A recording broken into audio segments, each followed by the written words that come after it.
Hello అండి అందరికీ. Welcome back to one more daily vlog. So, ఇక ఈరోజు ఈ వీడియోలో వచ్చేసి one more morning routine vlog అయితే మీతో షేర్ చేస్తున్నానండి. మన వ్లాగ్స్ గనుక మీకు గనుక నచ్చినట్లయితే ప్లీజ్ వీడియోని ఎండ్ వరకు చూసి ఒక చిన్న లైక్ అయితే ఇవ్వండి.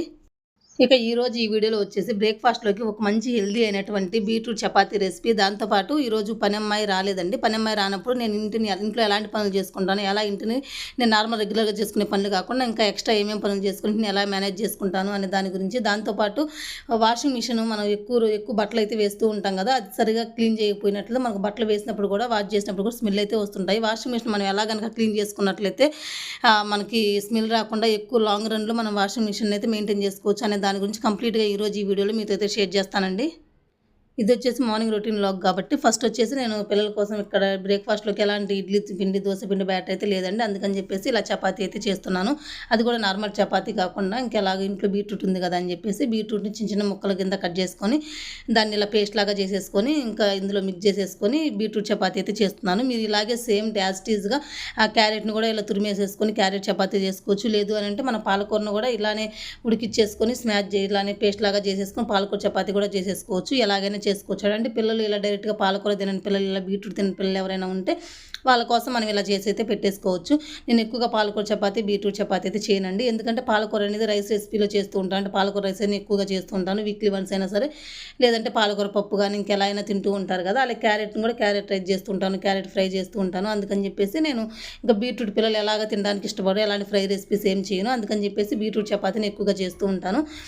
ఇంకా అలాగే మనకి దీంట్లో ఎలాంటి ఎక్స్ట్రా వాటర్ అయితే యాడ్ చేయాల్సిన అవసరం అయితే ఉండదండి. మనం పేస్ట్ చేస్తాం కదా! అదే ఇందులో వేసేసుకొని కొంచెం కొంచెంగా చూసుకుంటూ కలిపేసుకుంటే మనకి పిండి అనేది కొంచెం గట్టిగా సాఫ్ట్‌గా కలుపుకోవాలి. ఇంకా ఎక్స్ట్రా వాటర్ యాడ్ చేసినట్టయితే మనకు కొంచెం లూజ్ కన్సిస్టెన్సీ అనేది వస్తుంది. అలా కాకుండా మనం ఆల్రెడీ మిక్సీ పట్టుకున్నది కరెక్ట్‌గా కొంచెం కొంచెంగా వేసేసుకొని కలుపుకున్నట్లయితే ఫైనల్‌గా మనకు కొంచెం ఆయిల్ వేసేసుకొని స్ప్రెడ్ చేసేసుకొని కలిపేసుకున్నట్లయితే ఇలా మెత్తగా సాఫ్ట్‌గా ఉండేటటువంటి పిండిని కలిపేసుకొని రెడీ పెట్టేసుకోండి. మీకు గనక టైం ఉన్నట్లయితే ఇంకొక 5, 10 మినిట్స్ పిండి నానినట్లయితే చపాతీలు అనేది ఇంకొంచెం మృదువుగా ఇంకొంచెం మెత్తగా అయితే వస్తాయి. సో, నాకు టైం ఉండదు కాబట్టి మార్నింగ్ టైంలో ఇలా కలిపేసేసుకొని ఇంకా ఇమీడియట్‌గా చపాతీ అయితే చేయడం అయితే స్టార్ట్ చేసేసాను. ఈ చపాతీలోకొచ్చేసి మా పిల్లలకి ఎలాంటి కర్రీ చేయాల్సిన అవసరం అయితే ఉండదండి. డైరెక్ట్‌గా అయితే తినేస్తారు. మన బీట్రూట్ అనేది వేస్తాం కదా! ఆ ఫ్లేవర్‌తోని చాలా బావుంటది. డైరెక్ట్‌గా అలానే తినేస్తారు. ఇంకా ఎలాంటి కర్రీ గానీ, చట్నీస్ గానీ ఇలాంటివి ఏం ప్రిపేర్ చేయాల్సిన అవసరం అయితే ఉండదు. సో, ఇంకా అదంతా కలిపేసినప్పుడు అదంతా పడిపోయింది కదా! ఒక్కసారి దాన్నంతా ఇలా మామూలుగా ఒకసారి వైప్ చేసేసుకొని ఇంకా చపాతీలు చేయడం అయితే స్టార్ట్ చేసేసానండి. ఇంకా ఒకవైపు అయితే ప్యాన్ పెట్టేసాను స్టవ్ మీద. పిల్లలు కూడా అయితే వాళ్ళ పాటికి వాళ్ళైతే మొత్తం అయితే రెడీ అయిపోతున్నారు. ఇప్పుడు మొత్తం బ్రేక్‌ఫాస్ట్ చేసినట్లే ఫాస్ట్‌గా తినేస్తారు. ఇంకిక్కడ పిల్లల కోసం చపాతీలైతే రుద్దేసి కాల్చేసి ఇచ్చేసిన తర్వాత ఇంకా వాళ్ళు తినేలోపైతే స్నాక్స్ అయితే ప్రిపేర్ చేయాలండి. చెప్పాను కదా! నేను ఒక్కోసారి అయితే స్నాక్స్ ఫుడ్స్ అనేది పెడుతూ ఉంటాను. అప్పుడప్పుడు నేను ఏమైనా సరే ప్రిపేర్ చేస్తూ ఉంటాను. ఇంకా అవి ఏం లేనప్పుడు డ్రై ఫ్రూట్స్ గాని ఇట్లా ఏమైనా పెడుతూ ఉంటాను. ఇంక ఇవన్నీ ఏం లేనప్పుడు మనీ ఇస్తే వాళ్ళే స్కూల్‌లో క్యాంటీన్‌లో అట్లా అయితే తీసుకొనైతే అంటే ఏమైనా సరే క్యాంటీన్‌లో మనకి అవైలబిలిటీ ఉంటాయి కదా! అవన్నీ తీసుకొనైతే తినేస్తారండి. సో, ఈరోజు వచ్చేసి నేను ఇంకా స్నాక్స్‌లోకి నైట్ పడుకునేటప్పుడు పల్లీలైతే నానబెట్టేసుకున్నానండి. కొంచెం ఎక్కువ క్వాంటిటీ నానబెట్టేసుకున్నాను. అంటే పిల్లలు తినేసిన తర్వాత ఒక్కొక్కసారి నేను బ్రేక్‌ఫాస్ట్ కూడా స్కిప్ చేసేసి నేను ఆ పల్లీలే వీక్లీ 3 టైమ్స్ అయినా ఈ మధ్య అయితే కొంచెం తింటూ ఉన్నానండి. ఎందుకంటే వెయిట్ గెయిన్‌కి కొంచెం యూజ్ అవుతాయి కదా అని చెప్పేసి పల్లీలలో మనకు హై ప్రోటీన్ అనేది ఉంటుంది కదా! కొంచెం వెయిట్ గెయిన్‌కి కొంచెం లావు అవుదామని చెప్పేసి వీక్లీ 3 టైమ్స్ అయినా సరే నేను ఈ పల్లీలని అంటే బ్రేక్‌ఫాస్ట్ కంప్లీట్‌గా స్కిప్ చేసేసి ఇలా పల్లీలని తింటూ ఉన్నాను. దాంతో పాటు పిల్లలు ముగ్గురికి పెట్టేసి ఇంకా కొంచెం నేను కూడా తిందామని చెప్పేసి కొంచెం ఎక్కువగానే పెట్టేసుకున్నాను. ఒకవైపు అయితే నేను ఇలా చపాతీలైతే ఇలా రుద్దేస్తూ ఉంటే ఒకవైపు అయితే చెల్లైతే ఇలా కాలుస్తూ ఉందండి. ఇలా కాల్చేసి పిల్లలకి ఇచ్చేసినట్లయితే వాళ్ళైతే తినేస్తారు. మన ఎర్లీ మార్నింగ్ రొటీన్స్‌లో పిల్లలకి పెట్టేటటువంటి లంచ్ అయినా, స్నాక్స్ అయినా లేదంటే బ్రేక్‌ఫాస్ట్ ఏదైనా సరే ముందు రోజు కొంచెం ప్లాన్డ్‌గా మనం ప్రిపేర్ చేసుకున్నట్లయితే మార్నింగ్ లేసినప్పుడు మన హడావుడి లేకుండా అయితే ఉంటుందండి. సో, ఏదైనా సరే ఇడ్లీ బ్యాటర్ అయినా, దోస బ్యాటర్ ఇట్లా ఏం లేనప్పుడైనా సరే నేను ఏది చేయాలి అనేసి చెప్పేసి స్నాక్స్‌కైనా, లంచ్‌కైనా ఇట్లా ఇంకిప్పుడు హాఫ్ డే స్కూల్సే కాబట్టి లంచ్ చేయాల్సిన అవసరం అయితే అసలైతే ఉండదండి. కొంచెం ఫ్రీగా టైం అనేది దొరుకుతుంది నాకు. అంటే ఎక్కువ హడావుడి పడాల్సిన అవసరం లేదు. ఓన్లీ బ్రేక్‌ఫాస్ట్ చేసేసినట్టయితే సరిపోతుంది. స్నాక్స్ చెప్పాను కదా! వీళ్ళు పాసిబిలిటీ ఉన్నట్లయితే టైంని బట్టేసి స్నాక్స్ ప్రిపేర్ చేస్తూ ఉంటాను. లేదంటే స్నాక్స్ అనేది ఇంకా వాళ్ళకి ఎలాగోలా ఇచ్చేస్తూ ఉంటాను. ఏది ఇంట్లో ఉన్నట్లయితే అదైతే ఇచ్చేస్తూ ఉంటాను. ఒక్క బ్రేక్‌ఫాస్టే కాబట్టి కొంచెం ఎక్కువ హడావుడి లేకుండా కొంచెం నిదానంగా స్లోగానే మార్నింగ్ రొటీన్ అనేది కొంచెం పీస్‌ఫుల్‌గానే అయిపోతూ ఉంటుంది. సో, ఇంకిలా చపాతీ అయితే చేసేస్తూ ఉన్నాను ఇక్కడ పిల్లల కోసం. ఇంకా ఇలా కాకుండా మనకు కొంచెం ఈజీ అవ్వడం కోసం మార్నింగ్ రొటీన్స్ అనేది ఇంకొంచెం ఈజీ అవ్వడం కోసం మనకు టైం వేస్ట్ కాకుండా ఉంటా అంటే మనం మీల్ ప్లాన్ అనేది తయారు చేసుకుంటే చాలా బాగుంటుందండి. అంటే weekly once Monday to Saturday మనకి ఎలాంటి బ్రేక్‌ఫాస్ట్ అయితే ప్రిపేర్ చేసుకోవాలి, ఎలాంటి లంచ్ బాక్స్, ఎలాంటి స్నాక్స్ రెసిపీ పెట్టాలి అని చెప్పేసి ఇంకా మనం అది గనుక నోట్ చేసుకొని మనం అట్లా పెట్టేసుకున్నట్లయితే ఇంకా డైలీ అనేది మనం అదే కరెక్ట్‌గా దానికి సంబంధించిన ఇంగ్రీడియెంట్స్ అన్ని నైట్ పడుకునేటప్పుడే రెడీ చేసి పెట్టేసుకున్నట్లయితే మనకి ఎర్లీ మార్నింగ్ అనేది ఇంకా ఇమ్మీడియేట్‌గా ఫాస్ట్‌గా అవి తీసేసుకొని చేసేసుకోవచ్చు. సో చాలామంది అనేది అట్లా మామూలుగా నోట్ చేసి పెట్టేసుకుంటారు. నేను అలా కాకుండా అంటే నేను అలా డైరీలో ఏం నోట్ చేసుకోను. బట్ కాపోతే నేను నా మైండ్‌లో అనేది అలా ఆలోచించుకుంటూ థింక్ చేసుకుంటూ ఉంటాను. మైండ్‌లో అలా పెట్టేసుకుంటూ ఉంటాను. సో ఈరోజు ఏం చేయాలి అంటే పడుకునే ముందే నైట్ డిన్నర్ కంప్లీట్ అయిపోయిన తర్వాత పడుకునే ముందు ఇంట్లో ఏమేమి ఉన్నాయి, మార్నింగ్ బ్రేక్‌ఫాస్ట్ కోసం ఏం చేద్దాము, స్నాక్స్ కోసం ఏం చేద్దాము, ఇంకా లంచ్ బాక్స్ కనుక పెట్టేది ఉన్నట్లయితే లంచ్ బాక్స్ కోసం కూడా ఏం ప్రిపేర్ చేద్దామని చెప్పేసి నేను నా మైండ్‌లోనే ప్రిపేర్ చేసేది అట్లా పెట్టేసుకుంటానండి. ఎలాంటి డైరీలో రాసుకోను, ఎలాంటి పేపర్ మీద అట్లా మీల్ ప్లాన్ అనేది ప్రిపేర్ చేసుకొని నా మైండ్‌లో నేనే ఫిక్స్ చేసేసుకొని ఏ రోజుకి ఆ రోజు నైట్ అయితే ప్రిపరేషన్స్ అయితే చేసి పెట్టేసుకుంటాను. అంటే ఏమున్నాయి ఇంట్లో దాన్ని బట్టి ఉన్న వాటితోనే ఎలాంటి బ్రేక్‌ఫాస్ట్ చేయాలి, ఎలాంటి లంచ్ చేయాలి అనే దాని గురించి అయితే థింక్ చేసుకొని నేను అలా ప్రిపేర్ చేసుకొని నైటే థింక్ చేసి పెట్టుకొని మార్నింగ్ ఇది చేద్దాం అనుకున్నాను కదా అని చెప్పేసి నాకు కొంచెం అలా అంటే టైం అనేది సేవ్ అవుతూ ఉంటుంది. సో ఇంక ఇలా పిల్లల కోసం అయితే చెరొక్క 2 చపాతీలు అయితే చేసి అయితే ఇచ్చేసానండి. ఇంకా అలా అయిపోతుండగా ఇక్కడ పల్లీలు నానబెట్టేసానని చెప్పాను కదా, ఆ పల్లీల్లోనే కొంచెం సాల్ట్ వేసేసి ఆ పల్లీలు మునిగేంత వరకు కొంచెం వాటర్ యాడ్ చేసేసి ఇది పొంగిపోకుండా ఉండడం కోసం కొంచెం వాటర్ అయితే యాడ్ చేసేసాను. ఆయిల్ అయితే యాడ్ చేసేసి ఇంకా కుక్కర్ మూత పెట్టేసి స్టవ్ మీద పెట్టేసి ఒక 3 విజిల్స్ వస్తే సరిపోతుందండి. ఎందుకంటే మనకు ఓవర్ నైట్ అంతా పల్లీలనే నానిపోయి ఉంటాయి కాబట్టి 3 విజిల్స్ వచ్చేసినట్లయితే మరి కరెక్ట్‌గా సరిపోతుంది. అలా కాకుండా ఒక 4, 5 రానిచ్చామంటే కొంచెం మెత్తగా అయిపోతాయి. తినడానికి అంత మంచిగా అయితే అనిపించదు. సో ఇంక పిల్లలు అది తినేలోపు ఫాస్ట్‌గా కుక్కర్ విజిల్స్ అనేవి చాలా ఫాస్ట్‌గానే వచ్చేస్తాయండి. ఒక 5 మినిట్స్‌లో అయితే వచ్చేస్తాయి. కొంచెం మంటను హై ఫ్లేమ్‌లో పెట్టేసుకున్నట్లయితే ఇంకా కుక్కర్ విజిల్ అయితే వచ్చేసాయి. ఇంకా స్టవ్ ఆఫ్ చేసేసుకున్నాను. స్టవ్ ఆఫ్ చేసేసుకొని ఇంకా విజిల్ అంతా పోయేంత వరకు తీసేసి ఇంకా కుక్కర్ మూత అనేది ఓపెన్ చేసేసి పిల్లలకి ఇంకా స్నాక్స్ బాక్స్‌లో అయితే పల్లీలు అయితే పెట్టేశానండి. సో ఇంకొంచెం పిల్లలిద్దరూ వెళ్ళిపోయిన తర్వాత నెక్స్ట్ అయితే పిండి అయితే చూసారు కదా, బాబు కోసం అయితే ప్రిపేర్ చేయాలి మళ్ళీ. ఈ పల్లీలను మనం ఇలా ప్లెయిన్‌గానే కాకుండా కావాలి అనంటే మీరు కొంచెం క్యారెట్ తురుము, ఆనియన్స్ గానీ లేదంటే కీర ముక్కలు కట్ చేసి చిన్న చిన్న ముక్కల కింద కట్ చేసి ఇలా సలాడ్ లాగా అంటే పల్లీలు వేసేసి సలాడ్ లాగా కూడా చేసేసి పిల్లలకు కూడా ఇవ్వచ్చండి. కాకపోతే నేనైతే ఇట్లా ప్లెయిన్‌గానే పెట్టేస్తున్నాను. ఇలా స్నాక్స్ టైమ్‌లో సరే పిల్లలు ఇలా ఎక్కువగానే తింటూ ఉంటారు. ఎలా తిన్నా సరే ఓకే. మీకు వెజిటబుల్స్ కూడా ఇంకొంచెం యాడ్ అవ్వాలనుకుంటే మనం అలా సలాడ్ లాగా కూడా చేసి ఇవ్వచ్చు. కొంచెం మార్నింగ్ టైంలో కొంచెం హడావుడి కొంచెం బిజీగా ఉంటాం కాబట్టి మనం ఇట్లా ఏమైనా సలాడ్ లాగా ఇట్లా చేయాలి, ఎక్స్ట్రా ఏమైనా యాడ్ చేయాలి అని అనుకుంటే మనం ఈవినింగ్ టైంలోనే పాసిబుల్ అయితే ఉంటుంది. ఈవినింగ్ స్నాక్స్ టైంలో కొంచెం ఫ్రీగా ఉంటాము, ఇంట్లోనే ఉంటాం కాబట్టి అలా అయితే మనకు సెట్ అయిపోతుందండి. మార్నింగ్ టైంలో ఇలా ఇవన్నీ చేయాలంటే మనకు అంత పాసిబిలిటీ అయితే అవ్వదు. సో అందుకని చెప్పేసి నేను ఇలా డైరెక్ట్‌గా అయితే పెట్టేస్తూ ఉన్నాను. ఇంకెలా పెట్టేసిన తర్వాత పిల్లలిద్దరికీ కొంచెం పెట్టేసినట్టయితే వాళ్ళైతే వెళ్ళిపోతారండి. పిల్లలిద్దరు వెళ్ళిపోయిన తర్వాత నెక్స్ట్ వచ్చేసి పిండి ఇంకా ఉంది కదా, బాబు కోసం కూడా లేపేసి బాబుని కూడా అప్పటికప్పుడు అంటే ముందే చేసి పెట్టను. ఇంకా పిల్లలిద్దరు వెళ్ళిపోయిన తర్వాత మళ్ళీ ఇంకా స్టవ్ ఆన్ చేసేసి దాని ప్యాన్ అయితే హీట్ అవ్వనిచ్చి ఈలోపు బాబుని అయితే లేపుకుంటానండి. ఎందుకంటే వేడివేడిగా తింటేనే బాగుంటుంది ఏదైనా దోశ అయినా సరే.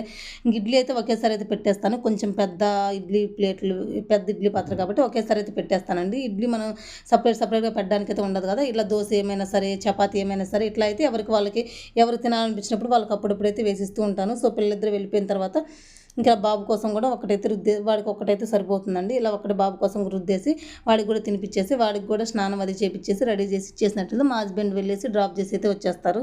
సో అలా అని చెప్పేసి ఇక్కడ బాబు కోసం కూడా చపాతీ అయితే రుద్దుకుంటూ ఉన్నాను. ఇంకా ఇక్కడ బాబుని కూడా రెడీ చేసేసానండి. బాబుడు కూడా అయితే స్కూల్‌కి అయితే వెళ్ళిపోయాడు.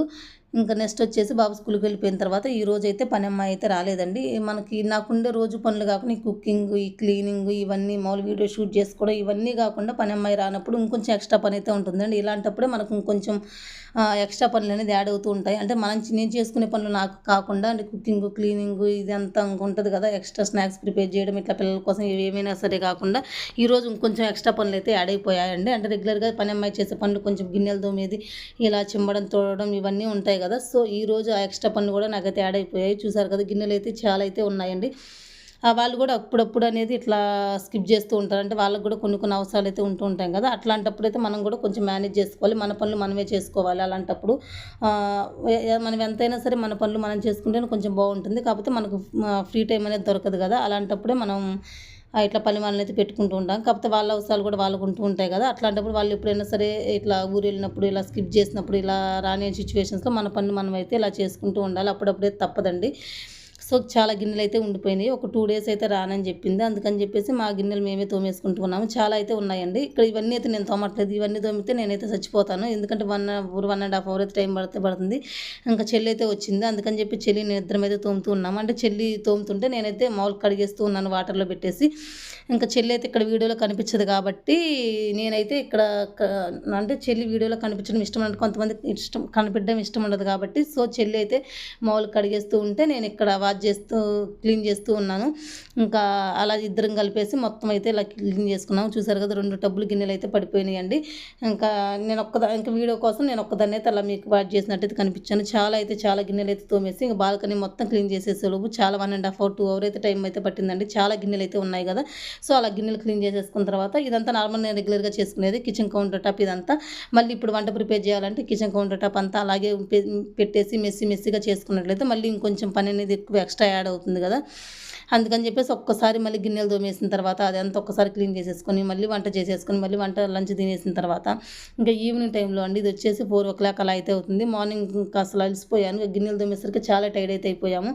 ఇంకా నా పని అప్పటికే అయిపోయింది. అందుకని చెప్పేసి నేను ఇంకా మార్నింగ్ టైంలో అంటే పూజ చేసుకునేది అయితే లేదు కదా. అందుకని చెప్పేసి మార్నింగ్ టైంలో ఇల్లు మాప్ పెట్టేసి చిమ్మి తొడవలేదండి. అందుకని చెప్పేసి ఈవినింగ్ టైంలో తుడిచేసుకున్నాను 4 o'clock అట్లా.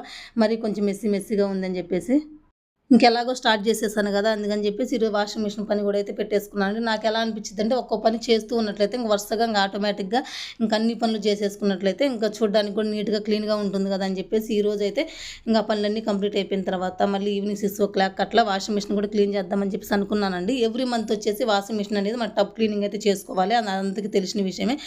దాంతోపాటు టబ్ క్లీనింగే కాకుండా ఈ పైన మనం లిక్విడ్ ఏదైతే వేస్తామో ఆ పార్ట్ కూడా క్లీన్ చేసేసుకోవాలండి. తీసేసుకొని లేకపోతే అదంతా మనకి కలర్ అనేది చాలా చేంజ్ అయిపోతుంది. దాంతోపాటు అది క్లీన్ చేసేసుకున్న తర్వాత మనకి కింద పార్ట్ ఏదైతే ఉందో ఇది కూడా మొత్తం ఇట్లా ఓపెన్ చేసేసుకోవాలి. మనకి రోజు బట్టల నుంచి వచ్చేటటువంటి మురికి డస్ట్ ఏదైతే ఉందో ఇదిగోండి మీకు ఇక్కడ కనిపిస్తుంది కదా. కొంచెంగా నేనైతే 1 month కోసం తప్పకుండా క్లీన్ చేస్తూ ఉంటానండి. ఇట్లా టబ్ క్లీనింగ్ కాకుండా రిమైనింగ్ పార్ట్లన్నీ క్లీన్ చేసేసుకోవాలి. మీకు ఎవరికైనా యూజ్ అవుతుంది కదని చెప్పి షేర్ చేస్తూ ఉన్నాను. చూడండి బట్టల్లో ఉన్నటువంటి మురికి ఏదైతే ఉందో అదంతా వచ్చేసి మనకి ఇక్కడ ఇందులో ఫామ్ అయిపోతుంది. ఒక్కసారి ఇలా ఓపెన్ చేసినట్టయితే వాటర్ అన్నీ వచ్చేస్తాయి. అంటే ఒక మగ్గు వరకు వాటర్ అయితే వచ్చేస్తాయండి. మనకి బట్టలు వేసేటప్పుడు పిన్స్ కానీ కాయిన్స్ కానీ ఏమైనా ఉన్నట్లయితే మనకి ఇందులో నుంచి కలెక్ట్ అవుతూ ఉంటాయి. కొంచెం చూసుకొని వేసుకోవాలి. అప్పుడప్పుడు ఏమైనా మిస్ అయినా మనకి ఇందులో నుంచి అయితే బయటకైతే వచ్చేస్తూ ఉంటాయి. ఇంకా తీసేసిన తర్వాత క్యాప్ అనేది ఓపెన్ చేస్తే వాటర్ అన్ని మనకు బయటకైతే వచ్చేస్తాయి. ఏదైనా ఒక నాప్కిన్ కానీ టవల్ కానీ తీసేసుకొని ఆ మురుకున్నటువంటి పార్ట్ ఏదైతే ఉందో అదంతా క్లీన్ చేసుకోవాలి. లేదు అని అంటే బట్టలు మనం వేసిన ప్రతిసారి ఆ మురికి అలాగే ఉండిపోయి బట్టలు అనేవి అంత నీట్గా అయితే వాష్ అయితే అవ్వండి. కొంచెం మురికిగానే ఉన్నట్లు అనిపిస్తాయి. సో ఎవ్రీ మంత్కి ఒకసారి కంపల్సరీగా ఇలా అయితే క్లీన్ చేసేసుకోవాలి. ఇదంతా క్లీన్ చేసేసుకొని మళ్ళీ పెట్టేసుకున్నట్లయితే ఇంకా మనం బట్టలు వేసినప్పుడు కొంచెం మంచిగా మురికి అనేది వదులుతుంది. సో ఇలా ఎవ్రీ మంత్కి ఒకసారి కానీ క్లీన్ చేసుకున్నట్లే మనకు మిషన్ అనేది ఎక్కువ లాంగ్ టర్మ్ వరకు యూజ్ చేసుకోవచ్చు. బట్టలు కూడా చాలా నీట్గా క్లీన్ అయిపోతాయి. సో ఆ పార్ట్ క్లీన్ చేసిన తర్వాత మనం ఏదైతే క్యాప్ పెడతామో ఆ క్యాప్కి కూడా చూడండి ఇదంతా ఇట్లా మట్టి అయితే ఉండిపోయింది. ఇది ఓన్లీ 1 month వరకే అండి. ఎవ్రీ 1 month ఒకసారి అయితే నేను మిషన్ కొన్నప్పటి నుంచి క్లీన్ చేస్తూనే ఉన్నాను. ఈ క్యాప్ కూడా ఒక్కసారి క్లీన్ చేసేసుకున్న తర్వాత ట్యాప్ కింద పెట్టేసుకొని మనం ఎలా ఉందో మళ్ళీ అలానే ఫిట్ చేసేసుకోవాలి. చూడండి మీకు వీడియోలో కనిపిస్తుంది కదా. ఇలానే నాకు ఇది వాషింగ్ మిషన్ డెమోకి వస్తారు కదా అతనైతే చెప్పారండి. ఒక్క టబ్ క్లీనింగ్తో పాటు ఒక్క టబ్ క్లీనింగే కాకుండా ఈ పార్ట్స్ ఇప్పుడు నేను ఏవైతే మీకు చూపిస్తున్నానో ఈ పార్ట్స్ అన్ని కూడా క్లీన్ చేసేసుకున్నట్లయితే మిషన్ అనేది మనకు లాంగ్ రన్లో మనకు మెయింటైన్ చేసేసుకోవచ్చు. ఒక 10-15 years పాటు అయినా సరే. సో దీంతో పాటు ఈ 2 పార్ట్లే కాకుండా బ్యాక్ సైడ్ అయితే మనకు వాటర్ పైప్ పెడతాం కదా అది కూడా తీసేసుకుని ఆ నల్ల నుంచి ఏదైతే వస్తుందో ఆ నల్ల అనేది మాకు అప్పుడప్పుడు డస్ట్ పార్టికల్స్ అవైతే ఉండిపోతాయి కదా అది కూడా ఇప్పేసుకొని తీసేసుకోవాలండి. అదైతే ఎవ్రీ 1 monthకి ఒకసారి అవసరం లేదు. ఒక 6 monthsకి ఒకసారి అలా తీసుకున్నట్లు సరిపోతుంది అన్నారు. ఇంకా ఇది కూడా చూడండి టబ్ కూడా నాకు చాలా నీట్గా అయితే ఉంది. నేను ఎందుకంటే ఎవ్రీ 1 monthకి ఒకసారి క్లీన్ చేస్తూ ఉంటాను. అలా కాకుండా ఆఫ్టర్ వాష్ తర్వాత ఎవ్రీ వాష్ తర్వాత కూడా ఈ స్కేలింగ్ పార్ట్ అనేది క్లీన్ చేసుకుంటూ ఉంటాను కాబట్టి నాకైతే చాలా నీట్గా అయితే ఉందండి. సో ఇలా కనుక మెయింటైన్ చేసుకున్నట్లు వాషింగ్ మిషన్ అనేది మనకు చాలా లైఫ్ లాంగ్ అనేది యూజ్ చేసేసుకోవచ్చు. బట్టలు కూడా వేసినప్పుడు ఎవ్రీ టైం మన స్మెల్ రాకుండా చాలా బాగా మురికి అనేది వదులుతుంది. సో మీకు అందరికి యూజ్ అవుతుంది కదా అని చెప్పి ఈ టిప్స్ అయితే షేర్ చేస్తాను. ఈ వ్లాగ్ ఇంతటితో ఏం చేస్తున్నాను. వీడియో ఎలా అనిపిస్తే తప్పకుండా కామెంట్ చేయండి. మనకు మంచి వ్లాగ్తో మళ్ళీ కలుద్దాం. అంతవరకు కీప్ వాచింగ్. ఓకే అండి.